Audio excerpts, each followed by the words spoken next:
What do a rock star, a seafood restaurateur, and a winery owner have in common? An urgent concern for the wild salmon swimming in these waters.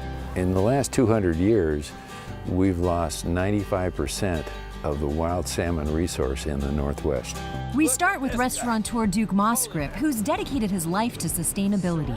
Years ago, we followed him to Alaska, where he personally made sure everything he bought for his menu was caught responsibly. It's probably 45 years I've been working on this, and now I'm working even harder on it because it's more important, because the salmon are going extinct. It just hits me here.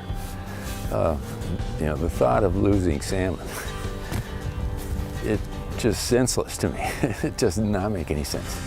That's where Pat Monahan, the frontman of Train, comes in. Duke told him about the dire situation.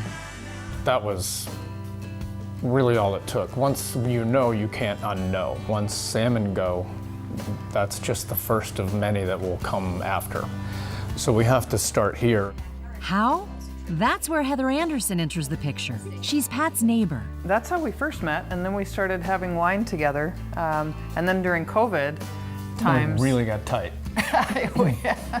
Heather co-owns Damsel, Cellars in Woodinville, and all the pieces fell into place.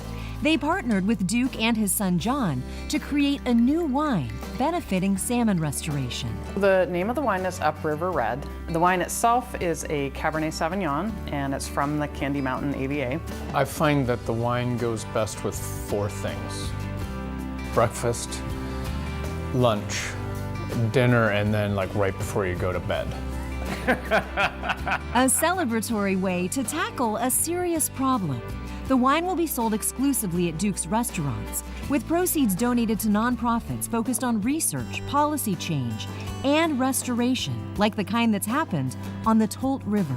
And it's a good example of what's necessary if we're going to restore salmon. We have got to improve the habitat. It's still a long road ahead, but sometimes life brings the right people together at the right time. Cheers.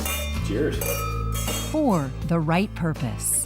This little bottle of wine could actually make a real change, and I think if that's meant to be, then I'd like to be a part of that. To be able to work on something with good friends and to do something good in the world, it couldn't be better.